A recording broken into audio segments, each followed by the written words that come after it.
98페이지에 있는 탐구 문제 한번 보시면요. 저항과 전류, 전압 사이의 관계인데 우리가 이제 식을 전류는 저항분의 전압이라는 식만 알고 계시면은 푸는데 크게 지장은 없고요. 전류는 저항분의 전압 요 식을 꼭 기억하고 계세요. 그리고 기호로는 I는 R분의 E. 그래 이런 식으로 이제 도선을 다 연결했어요. 짧은 니크롬선하고 긴 니크롬선을 이제 했더니 짧은 니크롬선 같은 경우는 전류의 세기가 57mA가 났는데 긴 니크롬선 아까 전에 말씀드렸지만 저항 같은 경우는 저항이 길면 길수록 저항이 커진다고 그랬잖아요. 그래서 전류의 세기가 약해진 거 한 절반 정도로 줄어든 거 볼 수 있죠. 그리고 두 번째 이제 전압과 전류 사이의 관계를 보시면요.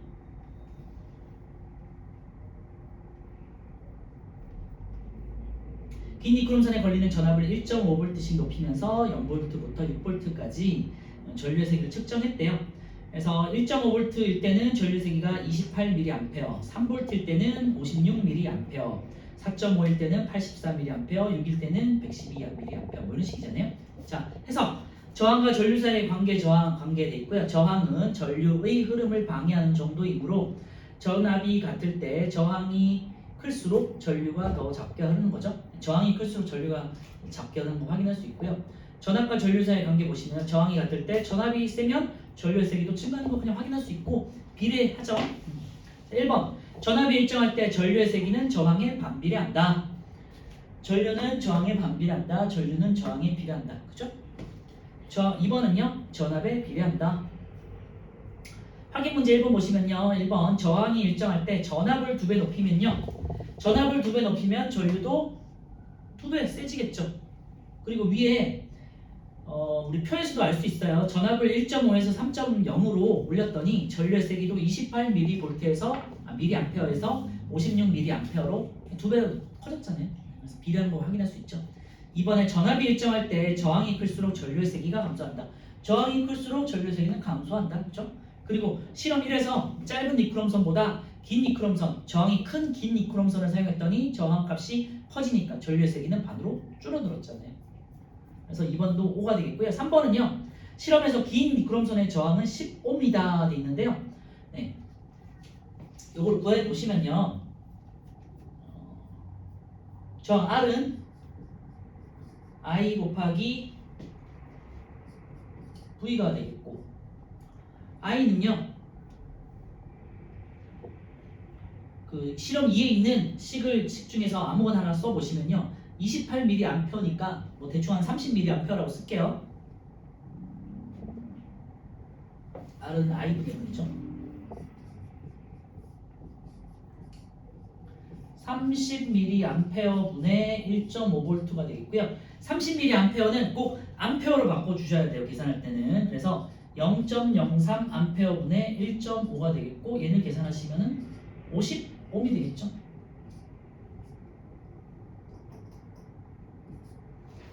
그래서 3번은 틀렸어요. 15옴이 아니라 50옴이다. 이렇게 고치시면 되겠고 X.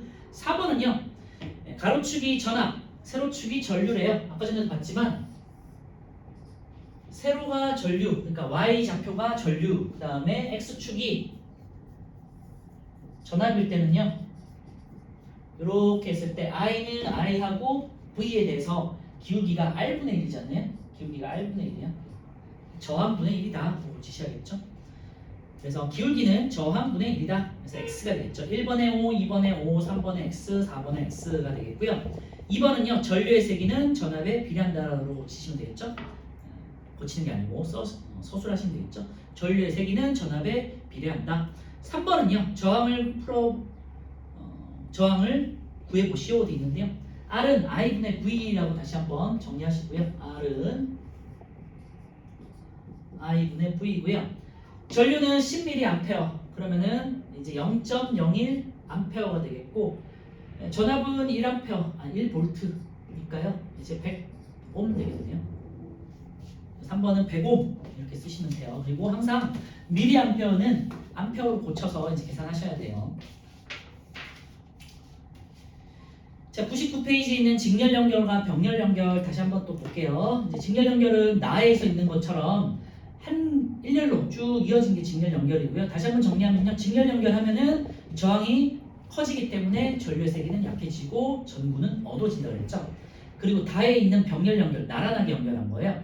나란하게 연결하면요. 전압은 일정하다 그랬고요. 그리고 병렬 연결하면 전체 저항은 작아지기 때문에 각각의 전구의 밝기는 일정하고 오랫동안 사용할 수 있다고 그랬죠. 그런 내용이고요. 그래서 결과 해석 보시면요. 표 아래쪽에 같은 전압을 걸었을 때 여기다 밑줄하세요. 저항을 직렬 연결하면 전체 전류의 세기가 작아지더라. 아까 했었죠? 그래서 어두워지는 거예요. 밑에 저항을 병렬 연결하면 전류의 세기는 한 개만 연결했을 때와 같지만 회로에 흐르는 전류의 세기는 커진다. 여기다 이제 밑줄에 놓고요. 그래서 밝기가 각각 같다라는 거죠. 정리 넘어갈게요. 밑에 정리 보시면 1번 전압이 일정할 때 저항을 직렬 연결하면요. 회로 전체에 흐르는 전류의 세기는 작아져요. 작아지고 저항을 병렬 연결하면 전류의 세기는 커진다. 자, 2번요. 저항 두 개를 했을 때 뭐가 끊어지면은 전류가 흐르지 않는다 그랬으니까 직렬 연결되겠네요. 기억은 니은은 직렬. 저항 두 개를 직렬 연결했을 때 각 저항 한 개의 연결이 끊어지면 회로 전체에 전류가 흐르지 않고 저항 두 개를 병렬 연결했을 때 저항 한 개의 연결이 끊어져도 다른 저항에는 전류가 계속 흐른다라고 하시면 되겠죠. 니은은 직렬, 디귿은 병렬 되겠고요. 자, 1번 저항을 직렬 연결하면요. 각 저항이 흐르는 전류합이 전체 전류이다 그랬는데요. 이거는 병렬 연계에 대한 내용이 되겠고요. 그래서 X. 그래서 저항을 직렬 연결하면 각 저항이 흐르는 전압의 힘이 세기가 전체 전압이다. 뭐 이렇게 바꿔주시거나 하겠죠. 어쨌건 직렬 연결에서는 전류가 각각의 저항에 걸리는 전류값이 일정하다라는 거 기억해 주세요. 1번은 X. 2번은요. 직렬 연결한 저항의 개수가 많아지면요. 전체 저항이 커지니까 전기 회로에 흐르는 전류의 세기는 약해진다 그랬죠. 뭐가 되겠죠? 그래서 항상 전구가 흐려지는 거, 어두워지는 걸 기억해 주세요. 3번 병렬 연결하면요. 전류의 세기가 점점 세진다 그랬죠. 그리고 각 저항에 흐르는 전류의 세기의 합이 같은 거죠. 전체 전류의 세기는 각각의 저항에 흐르는 전류의 세기 합과 같은 거니까 X가 되겠죠. 일정한 건 전압이 일정한 거예요. 병렬에서는요. 2번은요. 나란히 연결했으니까 병렬 연결이겠네요. 넘어가고요. 100페이지 한번 볼게요. 저항의 크기 구하기 돼 있는데요. 아까 전에 말씀드렸지만 I하고 V에 대해서 기울기는 R분의 1이라는 것만 잘 기억해 주시면 돼요. R분의 1 저항의 역수값이다. 그래서 밑에 이제 유형 2번 한번 보시면요. 전압과 전류가 있고 전류와 전압이 있는데 가장 아래쪽에 가로축이 전압인 경우 그러면은 이때 두 가지 경우가 있죠. C하고 D. R분의 1이기 때문에 C보다는 D가 저항이 크다 그랬죠. 그런데 반대로 전압하고 전류가 이렇게 있을 때는요. 이렇게 A, B가 있을 때 전압이 만약에 세로축에 있어요. 이때는 V는 IR에 의해서 전압과 전류가 비례할 때 R이 기울기가 되어 있잖아요. 그래서 A가 B보다 저항이 큰 거예요. 그래서 X축과 Y축에 전압과 전류가 뭐가 있는지에 따라서 기울기가 달라질 수 있거든요. 그거를 잘 기억해 주세요. 그래서 가로축이 전류인 경우에는 A가 B보다 기울기가 크기 때문에 저항이 큰 거고요. 가로축이 이제 전압인 경우에는요. 기울기는 저항분의 1이니까 기울기가 클수록 저항이 작아지는 거다. 잘 기억해 주시면 좋을 것 같아요. 101페이지 한번 넘겨주시고요. 몇 개만 풀어보고 이제 다음 단어 넘어갈게요. 계산하지는 않고요. 10번까지만 풀게요. 1번부터 10번까지만 한번 풀어보실게요.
같이 한번 보고 1번부터 10번까지 같이 풀고요. 그 다음에 이제 마지막으로 3장 넘어갈게요. 자, 1번 보시면요. 전류에 대한 설명이에요. 전류는 이제 전하의 흐름이라고 그랬고 단위는 이제 암페어로 쓰기로 했죠. 1번은 맞고요. 2번 전하의 흐름이다. 맞고요. 3번 전자의 이동 방향과 전류의 방향은 반대라고 그랬죠. 전류 같은 경우는 플러스에서 마이너스로, 그리고 전자 같은 경우는 마이너스에서 플러스로 이동하는 거 기억해 주시면 좋을 것 같아요. 자, 넘어가고 2번이요. 자, 플러스가 오른쪽에 있잖아요. 그래서 오른쪽에서 왼쪽으로 흐르는 반시계 방향으로 흐르는 B가 이제 전류의 방향이 되겠고요. A는 마이너스에서 나와서 플러스로 들어가는 시계 방향으로 흐르는 게 이제 전자가 되겠어요. 그래서 2번에 3번 되겠고요. 3번은요. 가 같은 경우는 이제 전기가 흐르지 않을 때 전자가 이렇게 막 불규칙하게 무질서하게 막 이제 이동 방향이 있잖아요. 화살표가. 근데 나를 보시면요. 전자가 이제 일렬로 쭉 이제 돼 있죠.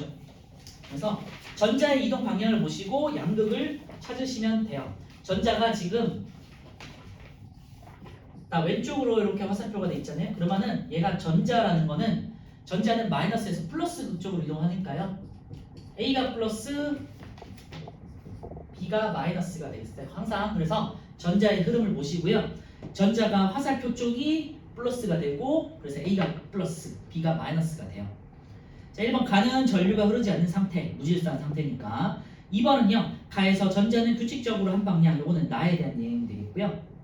가는요. 전자는 규칙적으로 한 방향으로 이동한다 돼 있는데요. 가에서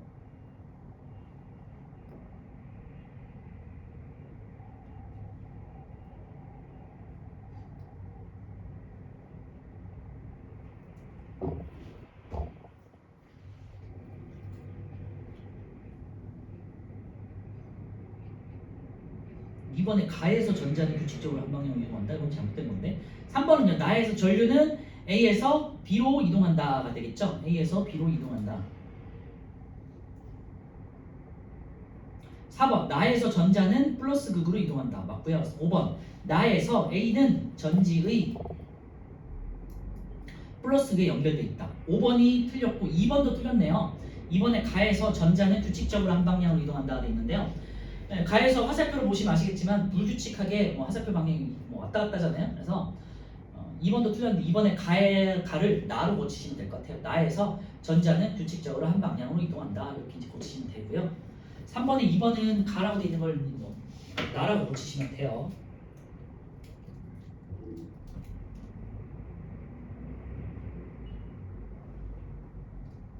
4번은 5번 되겠고요.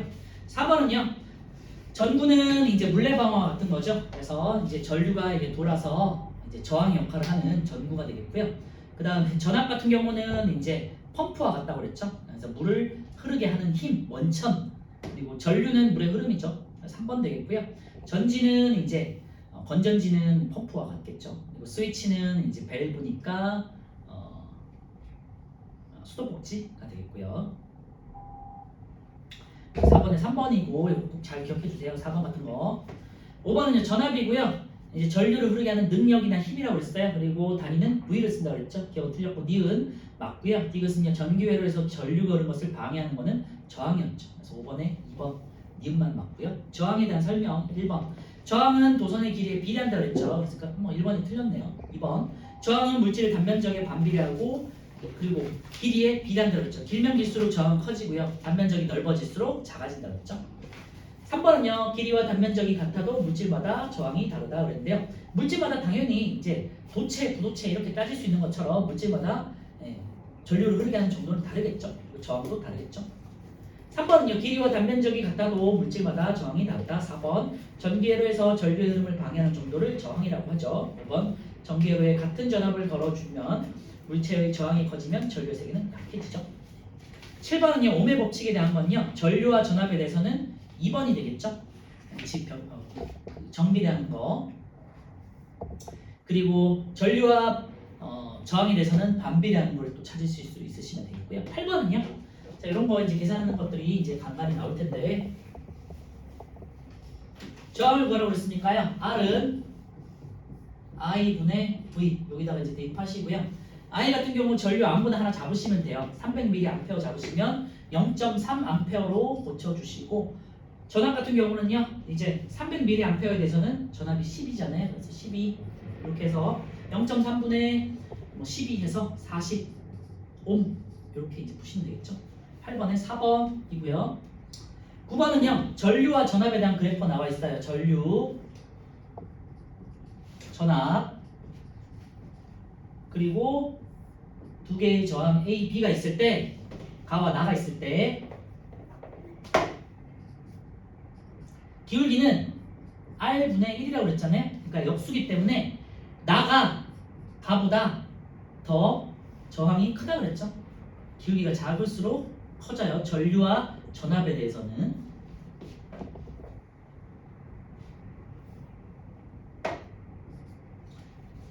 자, 기울기는 저항분의 1을 의미한다. 맞고요. 이번에 가의 저항은 15이다 그랬는데요. 가의 저항은 R분의 1이 R 가분의 1은 그리고 전류가 0.2분의 2니까요. 15옴이 되겠네요.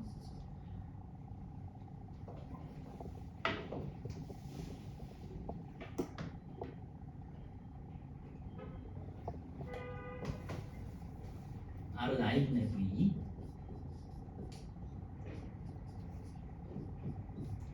(0.2분의 2에서 10옴). 가는 저항이 10옴이고요. 나는요. I분의 V에 의해서 0.1분의 2니까 20옴 되겠어요. 가의 저항은 10옴, 나의 저항은 20옴 이렇게 이제 푸시면 되겠죠. 이번에 10옴이고요. 그래서 계산해봐도 나가 가보다 저항값이 더 크죠. 3번에 가 나의 저항의 비는 이제 15옴, 25옴이니까 1대2가 되겠고요. 답은 4번이네요. 가나의 단면적이 같다면 길이는 이제 나가 더 긴 게 되겠죠. 왜냐면 나가 더 저항이 큰 거니까 길이가 길수록 저항이 커지잖아요. 그죠? 5번에 전압이 같을 때 나보다 가에 더 센 전류가 흐른다. 그죠? 전압과 V는 IR에 의해서 전압과 저항은 비례음이잖아요. 10번은요. 도체, 부도체, 반도체. 전류가 잘 흐르는 거는 도체, 그리고 저항이 작다 그랬고요. 전류가 잘 흐르지 않는 거는 부도체, 저항이 크다 그랬어요. 반도체는 반반이고요. 자, 기억. 1번 나무와 천연고무는 부도체죠. 2번 도체는 저항이 작다 그랬죠. 3번 부도체는 저항이 크다 그랬죠. 4번 순수함. 반도체 불순물을 넣으면 반도체로 쓸 수 있다 그랬죠. 전류의 흐름을 조절할 수 있다 그랬는데요. 5번 반도체를 활용한 이런 스마트 기기, 자동차 등이 있다. 네. 5번이고요. 4번은 조절할 수 있다로 바꿔주시면 되겠죠. 네, 저항의 연결 꼭 중요하니까 한번 이제 집에서 한번 풀어보도록 하시고요. 전기 에너지 같은 경우는 크게 뭐 어려운 건 없으니까 쉽게 잘 푸실 수 있으실 거예요. 자, 106페이지에 있는 전류의 자기자용 3장 요거 마지막으로 이제 정리하고 마무리할게요. 이제 7단원 같은 경우는 이제 뭐 시험에는 1장 정전기도 많이 나오고요. 검전기 같은 거. 그리고 2장에 있는 전류와 전압, 저항의 관계, 옴의 법칙 이런 것들이 이제 많이 나오고요. 가장 중요한 단원이긴 했어요. 그리고 3장 같은 경우는 뭐 그렇게 이제 크게 중요한 내용은 아니고 개념 정도만 잘 기억하시면 되고요. 네, 개념만 좀 마무리하시면 될 것 같고 개념 마무리하고 오늘 이제 마무리하도록 할게요. 자, 106페이지. 전류의 자기작용이 있는데요. 자기라는 건요, 이제 자석이 힘을 말한다고 생각하시면 돼요. 그래서 자기장은요, 밑줄만 하세요. 자기력이 작용하는 공간이라고 하는데요. 그래서 자석이나 아니면 전류가 흐르는 물질도 자기장을 가지거든요. 그래서 자석 혹은 자석의 힘을 가지는 경우, 보통 이제 전류가 흐를 때가 해당되겠어요. 그래서 자석 주위와 같이 자기력이 작용하는 공간을 자기장이라고 해요. 장자가 공간이라는 뜻이에요. 장. 그래서 자기장, 자기력이 작용하는 공간 밑줄에 놓으시고요. 자기장의 방향은 N극이 가리키는 방향이에요. 우리 나침반 아시죠? 나침반이 계속 돌다가 북쪽을 가리키잖아요. 그래서 N극이 가리키는 방향이다.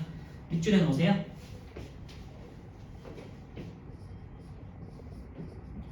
자기장은 자기력이 작용하는 공간이고요. N극이 가리키는 방향이에요. 그리고 자기장의 세기는요. 뭐 자석 생각하시면 돼요. 자석을 생각해 보시면요. 오른쪽에 그 자석에다가 철가루를 뿌린 그림이 있거든요. 그래서 자석에 철가루를 뿌리면요. 이렇게 이제 자석 주변에 이렇게 철가루들이 붙잖아요. 그리고 여 옆에는 그 뭐 클립이나 아니면 철가루 같은 거 붙지 않아요. 그래서 이 양극 중심으로 자기장이 크게 세게 존재한다 이렇게 생각하시면 돼요. 그래서 2번에 양극에 가까울수록 세다 밑줄에 놓으시고요. 3번 자기력선 한번 볼 건데요. 자기력선에다가 별표 쳐 넣으세요. 우리 눈에 보이진 않지만요. 이 자기장을 선으로 표현한 거를 자기력선이라고 해요. 그래서 오른쪽에 이제 다시 말씀드리지만 철가루를 뿌린 것처럼 철가루를 뿌리면요. 요렇게 요런 식으로 동심원처럼 요렇게 이제 폐곡선을 이렇게 그리거든요. 요게 이제 자기장의 그 모습이에요. 자기력선이라고 해요. 자기력선이라고 하고요. 우리 눈에는 보이지 않지만 철가루 같은 걸 뿌렸을 때 이렇게 보이는 거죠. 그리고 아까 말씀드렸지만 자석 같은 경우는요. N극에서 나와서 S극으로 들어가요. N극 방향으로 이제 배열이 되고요. N극에서 나와서 S극으로 들어갑니다.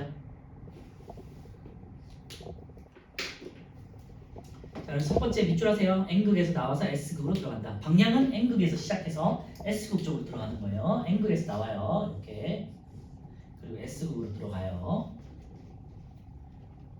그리고 두 번째, 중간에 끊어지거나 교차하지 않는 이렇게 이제 동심원 혹은 폐곡선의 형태를 띠고요. 세 번째, 자기력선의 간격이 촘촘할수록 자기장이 세다는 뜻이에요. 간격이 촘촘할수록 특히 그래서 양극 쪽에 보시면 되게 촘촘한 거 볼 수 있죠. 그래서 극쪽으로 갈수록 조금 더 촘촘하고 간격이 자기장이 세진다 이렇게 생각하시면 돼요. 그러면요, N극에서 나와서 S극으로 들어간다면 만약에 자석 두 개가 있어요. 그래서 서로 다른 극이 있을 때는 N극에서 나와서 S극 쪽으로 이동하겠죠. 그리고 자기한테도 이렇게 가고. 그래서 여기가 만약에 연결돼 있다. 그러면 서로 다른 극이에요. 오른쪽에 있는 것처럼요. 서로 다른 극끼리 마주할 때는 두 극 사이에 끌어당기는 힘, 이걸 인력이라고 하죠. 그래서 밑줄하세요. 오른쪽부터 다른 극끼리 마주하면요, 이렇게 이제 곡선이 N극에서 나와서 S극 쪽으로 쭉 들어가요. 그래서 이어져. 그래서 두 극 사이에 끌어당기는 힘이 작용한다. 밑줄에 놓으시고 인력이에요, 이게. 근데 만약에 왼쪽에 있는 것처럼 서로 같은 극이에요. 그러면요, 여기에 이번에는 오른쪽에다가 N극을 놨어. 그러면 서로 N극에서 N극으로 들어갈 수가 없단 말이에요. 그래서 N극은 이제 S극으로, N극은 S극으로 이렇게 들어가는데 얘네끼리 여기가 뻥 이제 뚫리겠죠. 그래서 서로 이어지지 않죠, 그죠? 그래서 공간이 생겨버려요. 왼쪽에 있는 그림처럼. 그래서 N극에서 S극으로 날아오기 때문에 두 극 사이에는 이제 같은 극일 때는 밀어내는 힘, 청력이 작용해요. 밑줄에 넣으세요. 같은 극끼리 마주 볼 때는 서로 밀어내는 힘, 청력. 여기 이제 자기력성의 특징이 되겠고요. 다시 정리하면요, 자기장은 이제 자기력이 작용하는 공간을 말하는 거고, 나침반의 N극이 방향이다. 그래서 자기력성 같은 경우는요, N극에서 나와서 S극으로 들어가고 중간에 끊어지지 않는다. 그리고 극에 가까울수록 그리고 촘촘할수록 세다. 이 정도만 기억하시면 되고요. 다른 극일 때는 서로 이어진다. 그치? 그래서 서로 끌어당겨서 인력. 그리고 같은 극끼리는요, 서로 밀어내서 청력이 돼요. 자, 밑에 이제 2번 보기 전에요. 오른쪽에 전류가 흐르는 직선 도선과 원형 도선 사이의 주위의 자기장 방향인데요. 요걸 먼저 하고 이제 코일로 넘어갈 거예요. 그래서 일단은 자석에서는 기본적으로 이렇게 N극에서 S극으로 나가는 거잖아요. 그런데 자석이 아니더라도 전류가 흐르는 도선에서도 자기장이 생기거든요. 그 자기장의 방향을 알아볼 거예요. 전선에서의 자기장의 방향. 자, 오른손을 이용하시고요. 전선에서 전류의 방향이 있잖아요. 전류의 방향을 중심으로 이제 자기장은 이렇게 도선을 감싸는 방향이에요. 그래서 전류의 방향을 엄지손가락으로 잡으시고요. 나머지는 이제 나머지 네 손가락은 자기장의 방향이에요. 그래서 전선을 이렇게 감싸는 방향으로 자기장이 형성이 돼요. 자기장의 방향은 전류의 방향을 감싸는 방향이다. 그래서 이렇게 시계 방향으로 감싼다. 반시계 방향으로 감싼다 이렇게 생각하시면 되고요. 이렇게 돌아가요. 그래서 오른손을 이용하는데 엄지손가락이 전류의 방향이고요. 자기장의 방향이 이렇게 감싸서 들어갔다가 나오는 거예요. 그래서 이 그림에서는 전류가 위로 올라가고 있는데 이 왼쪽에서는 이렇게 감싸서 이렇게 나오잖아요. 그래서 자기장의 방향이 바깥쪽이에요. 그래서 이렇게 쓸게요. 그 다음에 도선의 위쪽에서는 이렇게 지나가잖아요. 그래서 도선의 위쪽에서는 나침반을 두면은 오른쪽으로 나침반을 향해요. 그리고 오른쪽에서는 도선의 오른쪽에서 이렇게 감싸서 들어가잖아요. 그리고 이렇게 들어가는 방향이에요. 그리고 안쪽에서는요, 이렇게 안쪽에서는 감싸서 이렇게 왼쪽으로 나오잖아요. 그래서 여기가 N극이 됐어요. 그래서 이렇게 360도를 도는 식으로 자기장의 방향이 형성된다. 이렇게 기억하시면 돼요. 그리고 이제 그 밑에 원형 도선에 의한 자기장 같은 경우는요, 도선을 직선 도선 이렇게 이제 동그랗게 휘었다라고 생각하시면 되고요. 이렇게 이제 휜 경우에는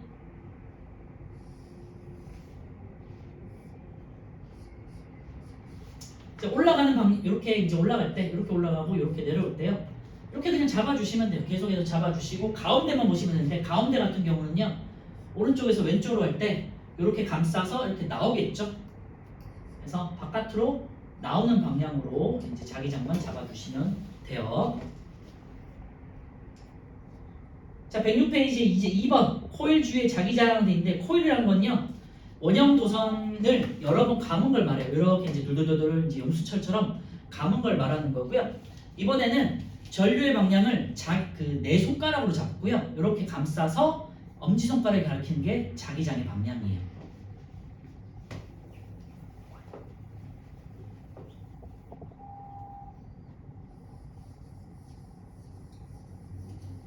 이렇게 코일이 있을 때 전기가 이렇게 전류가 이렇게 이제 흘러요. 그리고 만약에 전류가 이렇게 감싸는 방향이다. 그러면은 이렇게 네 손가락으로 이렇게 감싸 주시고요. 이렇게 엄지 손가락을 가리키는 방향이 이제 N극이 되겠어요. 그래서 N극에서 S극 쪽으로 이렇게 이제 자기장이 형성된다. 이렇게 이제 생각하시면 될 것 같고요. 안쪽에서는 N에서 S 안쪽으로 이렇게 흘러요. 그래서 항상 오른손을 사용하시면 된다라는 거고요. 이거는 뭐 연습을 좀 해보셔야 돼요. 그리고 그러면 N극이 형성되면요, 자석 같은 경우는 나침반 같은 경우는 이렇게 여기가 S, 여기가 N이 되겠죠. 그 다음에 여기 같은 경우는 왼쪽이 N, 여기가 S 이렇게 해서 나침반이 어떻게 되는지도 여러분들 잘 알고 계셔야 됩니다. 밑에 이제 3번 전자석 볼게요. 전자석 같은 경우는 이 코일 안에다가 철심을 넣어가지고요, 이 언제든지 전류를 조금 더 세게 하거나 약하게 하거나 방향을 바꾸거나 할 때 쓰는 거를 전자석이라고 하고 우리 주변에서 많이 쓰이거든요. 그래서 그 자기장의 방향을 바꾸고 싶을 때 쓰는 게 이제 전자석이에요. 그래서 코일 속에 철심을 넣어서 만든 자석이다라고 기억해 주시면 될 것 같고요. 전자석의 극은 이제 전류의 방향이 바뀌면 극도 바뀌고요. 전자석의 세기는 요거다 밑줄에 놓으세요. 전류의 세기가 셀수록 코일 촘촘히 감을수록 세진다. 그리고 전자석의 이용 같은 경우는 자기 부상 열차, 전자석의 기중기, 스피커, 그리고 자기 공명 영상 MRI 장치라고 해서 병원에서 쓰는 것들 있잖아요. 이런 것들이 이제 자석의 힘으로 이제 사용하는 기계들이에요. 오른쪽에 있는 107페이지에 1번부터 같이 한번 볼게요. 자기장은요, 자석 주위에만 생긴다고 했는데 X가 되겠죠. 자기장은 전류가 흐르는 전선에서도 자기장이 생겨요. 알겠죠? 전기가 흐르면은 자기장이 생긴다. 그래서 X. 2번은요, 자기장의 방향은 나침반의 N극이 가리키는 방향이라고 했죠. 그래서 O가 되겠고요. 3번. 자기장은 위치에 관계없이 항상 일정한 세기로 생긴다고 했는데요. 자석의 극이라든지 전극에 가까울수록 이제 세져요. 그리고 촘촘할수록 세진다고 그랬잖아요. 그래서 X. 자석 주변에서는 극에서 가장 세다. 자, 2번은요. 여기가 가운데가 뻥 뚫려 있죠. 그럼 같은 극이라는 얘기가 되겠고요. 안쪽으로 들어가고 있잖아요. 여기서 자기력이 이렇게 안쪽으로 들어가고 있죠. 그래서 바깥쪽에서 N극에서 나와서 S극으로 들어가는 거니까 여기가 S극이에요. 그리고 여기도 들어가고 있으니까 S극이에요. 그리고 같은 극이니까 서로 밀어내는 힘, 청력이 작용하겠죠. 이번에 1번은 S극, 그리고 S극, 그 다음에 2번은 밀어내는 힘, 청력이죠. 3번에 1번은요, 오른손에 네 손가락으로 전류의 방향을 따라 돼 있는데요. 코일을 감았을 때 엄지손가락이 가리키는 방향이 N극이 가리키는 방향이라고 했죠. 코일이 이제 감을 때 이렇게 이제 네 손가락으로 감으시고 오른손의 엄지손가락이 N극이에요. O가 됐어요. 2번은요, 전류의 세기가 약할수록 이제 강하다가 안 되는데 전류의 세기가 강할수록 자기장의 세기도 강해지는 거죠. X. 3번은요. 전류의 방향이 바뀌어도 자기장의 방향은 변하지 않는다는데요. 전류의 방향이 바뀌면은 우리가 감아지는 것도 바뀌잖아. 그래서 엄지손가락의 방향도 바뀌면서 N극도 바뀐다. 그래서 X, 그래서 OXX 되겠고요. 4번.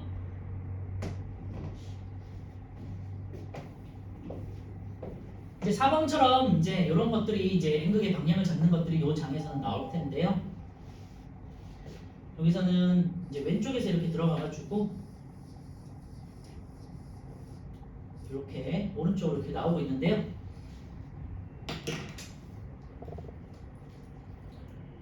자, 요거 같은 경우는 이렇게 들어가잖아요. 이렇게 들어가서 이렇게 감싸지는 거잖아요. 바깥쪽에서 안쪽으로 이렇게 들어오는 거죠.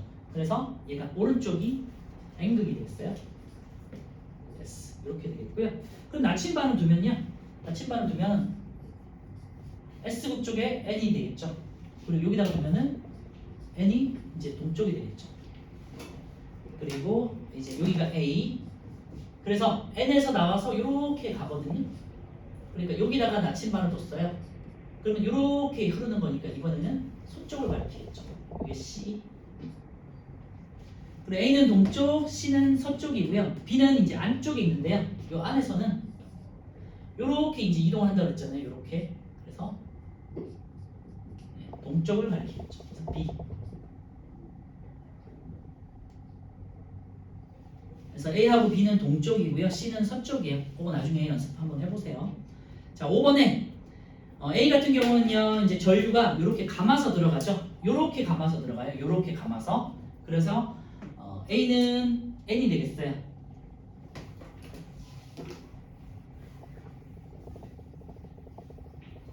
꼭 한번 연습해 보시고요. 이번에는 이쪽에서 이렇게 이제 감아서 들어가요. 이렇게. 화살표 방향 보시고 이렇게 감아가지고 이렇게 나오고 이렇게 감을 때 이렇게 들어가잖아요. 바깥쪽에서 안쪽으로 이렇게 들어가죠. 이렇게. 여기가 N, 여기가 S 이렇게 되겠고요. 오른쪽 같은 경우는 이제 CD는요.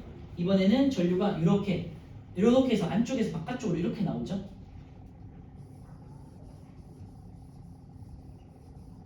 근데 이번에는 이렇게 들어가요. 이렇게.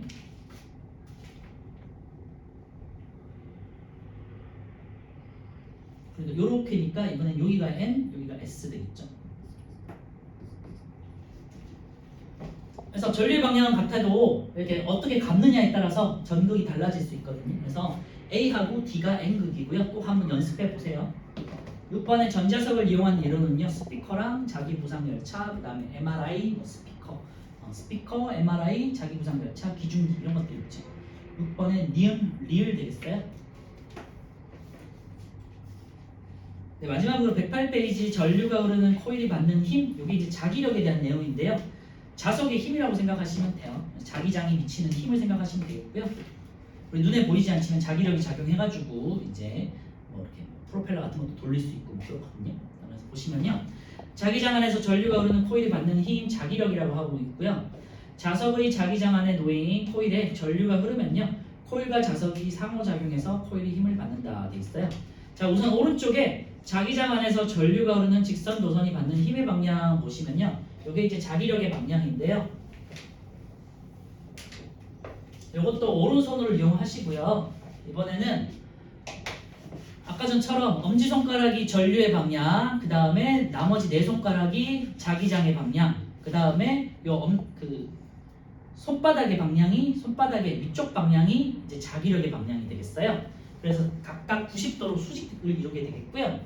예를 들면 N극, S극이 있는데 이렇게 도선이 안쪽으로 들어가요. 그럼 이럴 때는요, 자기장을 N극에서 S극으로 이렇게 잡으시고요. 나머지 네 손가락을 이렇게 잡으시고, 그 다음에 전류가 안쪽으로 들어간다고 그랬잖아요. 이렇게 잡으시면 그 다음에 자기력 방향은 손바닥 아랫 방향. 그래서 아래쪽으로 이렇게 자기력이 작용해요. 그래서 오른손을 이용하시되 엄지손가락이 전류, 나머지 네 손가락이 자기장의 방향, 그 다음에 그 손바닥의 방향이 자기력의 방향이에요. 그래서 각각 90도씩, 그래서 X축, Y축, Z축 이런 식으로 90도씩으로 작용해서 자기장의 방향, 전류의 방향, 자기력의 방향을 각각 정할 수 있어요.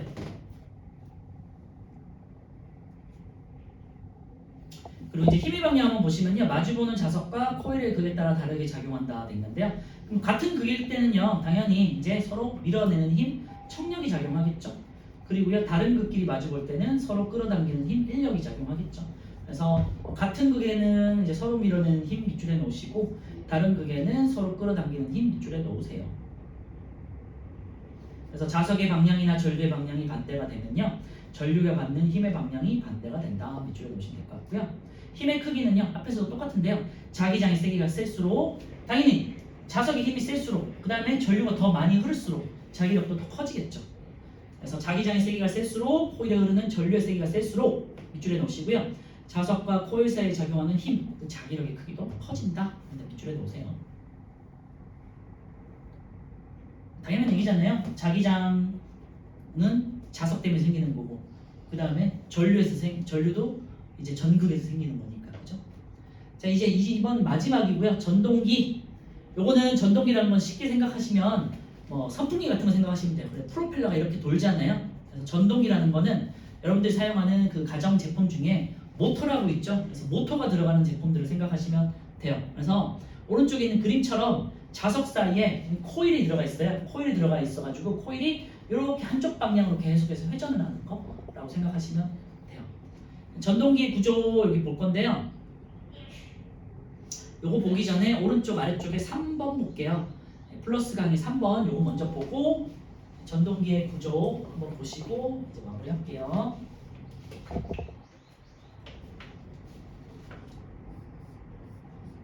자석이 N극과 S극이 있고요. 이렇게 이제 네모나게 생긴 전선이 있고 여기에 이제 정류자라는 게 있어요. 그래서 전류가 오른쪽에서 왼쪽으로 이렇게 흘러서 나가요. 그러면은 얘는 이렇게. 자, 여기 왼쪽의 입장에서 보시면요. 얘는 전류가 이제 안쪽에서 바깥쪽으로 이렇게 나오고 자기장의 세기는 이제 N극에서 S극 쪽이에요. 그러니까 이 왼쪽 같은 경우는 자기력 힘이 위쪽 방향으로 작용하게 되겠고요. 그리고 얘 같은 경우는 아래쪽 방향으로 작용을 해요. 이제 N극 그 다음에 전류는 이렇게 들어가는 거니까 이렇게 해서 이제 아래 방향으로 자기력 방향이 생기죠. 그럼 이렇게 이제 시계 방향으로 이제 회전을 하게 되겠고요. 이 회전을 할 때 정류자가 중간에 끊어져 있어서 방향을 계속해서 이제 회전시킬 수 있도록 도와주거든요. 그래서 정류자의 역할을 잘 기억해 주시고 전류를 계속해서 끊어주면서 계속해서 한 방향으로 회전시킬 수 있게 해준다. 이게 이제 기본적인 전동기의 원리가 되겠고요. 마지막으로 전동기의 구조하고 이제 원리 보면서 마무리할게요. 자, 1번 전동기 구조 보시면요. 코일과 자석으로 이루어져 있고 고정된 자석 사이에서 코일이 회전하는데 여기다 밑줄 하세요. 코일에는 전류 방향을 바꿔주는 정류자가 있는데 그 이름을 꼭 기억해 두세요. 정류자. 그리고요. 오른쪽에 있는 그림처럼 아래 오른쪽에서 코일이 계속해서 회전하면서 전극의 방향이 N극과 S극이 계속해서 바뀌어요. 그러면 N극과 N극이 될 때는 밀어내고 그 다음에 이제 N극이 돌아가면서 이제 S극에 의해서 잡아당기겠죠. 그런 그림들이 나와 있거든요. 밑에 이제 2번 보시면요. 전동기의 원리. 자석의 N극과 S극 사이에 있는 코일의 전류가 흐를 때 밑줄 하시고요. 코일에 흐르는 전류의 방향이 주기적으로 바뀌면서 밑줄 하세요. 전류의 방향이 주기적으로 바뀌면서 자석으로부터 힘을 받아서 계속 회전한다. 그래서 시계 방향이면 시계 방향, 반시계 방향으로는 반시계 방향식으로 자석이나 전류의 극에 따라서 방향이 계속해서 바뀔 수 있겠죠. 전동기 구조와 원리 보시면요. 처음에 이제 이렇게 감쌌잖아요. 이렇게 오른손으로 감쌌어. 그래서 위쪽 방향이 지금 N극인 거야. 코일에. 그러면 얘가 N극과 N극이니까 서로 밀어내는 힘이 작용하겠죠. 그래서 이렇게 돌아가겠죠. 시계 방향으로 돌아가면요. N극하고 S극 사이에서 잡아당기는 힘에 의해서 끌리겠죠. 그래서 이렇게 돌아가다가 전류의 방향이 이번에는 반대가 됐죠. 그러니까 이번에는 위쪽이 N극이 된 거야. 그러면은 다시 이제 또 돌아가겠죠. 이렇게 돌면서 N극이 다시 S극으로 바뀌죠. 바뀌면서 이렇게 또 S극이 밀어내겠죠. 그리고 다시 이제 S극이 또 N극이 되면서 또 밀어내겠죠. 그래서 N극과 S극을 계속해서 왔다 가면서 계속해서 밀어내는 거예요. 이렇게 밀면서 한쪽 방향으로 회전을 시켜주는 게 전동기의 원리가 되겠어요. 그래서 전동기는 기본적으로 뭐 모터 같은 거 기본적인 뭐 기계 장치에 많이 사용되고요. 요즘에는 뭐 드론이라든지 뭐 세탁기, 선풍기, 뭐 전기 자동차 이런 것처럼 보통 이제 회전이 있는 것들 있잖아요. 이런 것들은 이제 뭐 전동기가 많이 들어간다 생각하시면 될 것 같고요. 엘리베이터나 에스컬레이터처럼 이제 기계 장치에 많이 쓰인다 이렇게 쉽게 해주시면 돼요. 그리고 3번에 코일이 받는 힘을 활용한 그 바퀴 예로는 스피커라는 게 있는데요. 스피커는요 밑에 이제 원리 한번 보시면요 스피커 내부 코일에 흐르는 전류의 방향이 바뀌면 코일이 받는 힘의 방향도 바뀌고요. 코일이 자석에 의한 자석이장의 영향으로 힘을 받아서 앞뒤 방향으로 흔들리면서 진동판을 진동시켜서 소리가 난다. 되게 뭐 길게 돼 있는데 참고하시면 될 것 같아요. 네, 오른쪽에 우리 마지막 개념 문제만 풀고 이제 마무리할게요. 한번 풀어보세요.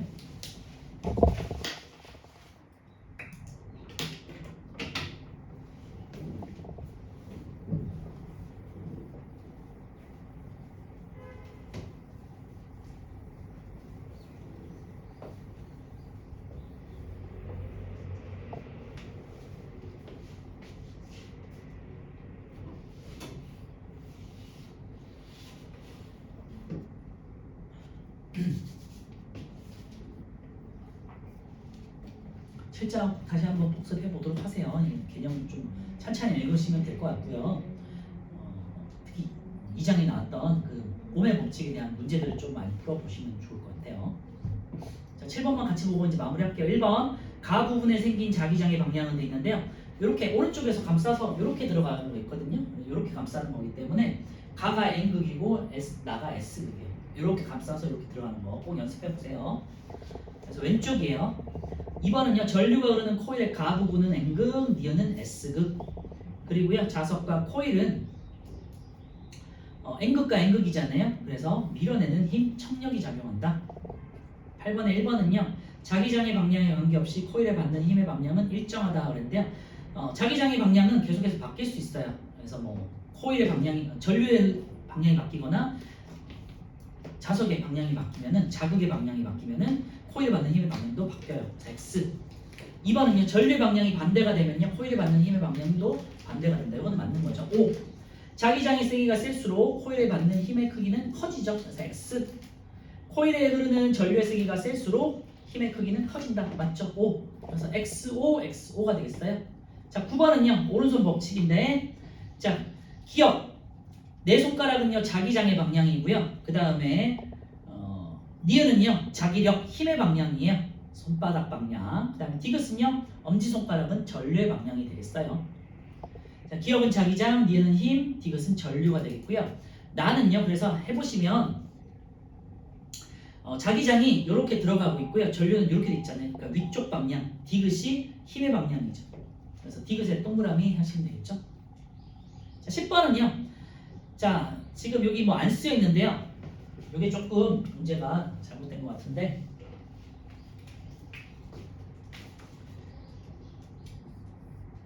여기가 코일이 감겨져 있고요. 이렇게 코일이 감겨져 있고 여기가 지금 전류가 이렇게 올라가고 있잖아요. 그래서 이렇게 감싸시면 되고 여기가 N극, 여기가 S극이에요. 그리고 요 사이가 여기 나와 있는 자석이 여기다가 N이라고 쓰셔야 돼요. 그리고 S극이라고 쓰셔야 돼요. 그래서 N극, N극끼리 이렇게 밀어내야 이렇게 올라가는 거잖아요.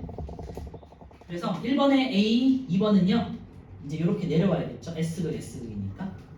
그래서 1은 A, 2는 D가 되겠고요. 회전 방향은 여기서는 이제 시계 방향으로 이렇게 계속해서 돌겠죠. 그래서 N극과 S극이 계속해서 왔다 갔다 하면서 서로 계속해서 밀어내면서 회전을 하는 거예요. 10번에 이제 A, D 시계 방향 이렇게 되겠고요. 11번 전류가 흐르는 자기장에서 전류가 흐르는 코일이 받는 힘, 자기력을 이용한 장치는요 앞에서 봤지만요 드론, 선풍기, 그 다음에 뭐 세탁기, 그리고 스피커 이런 것들 있죠. 기억, 니은, 디귿 이런 게 되겠습니다.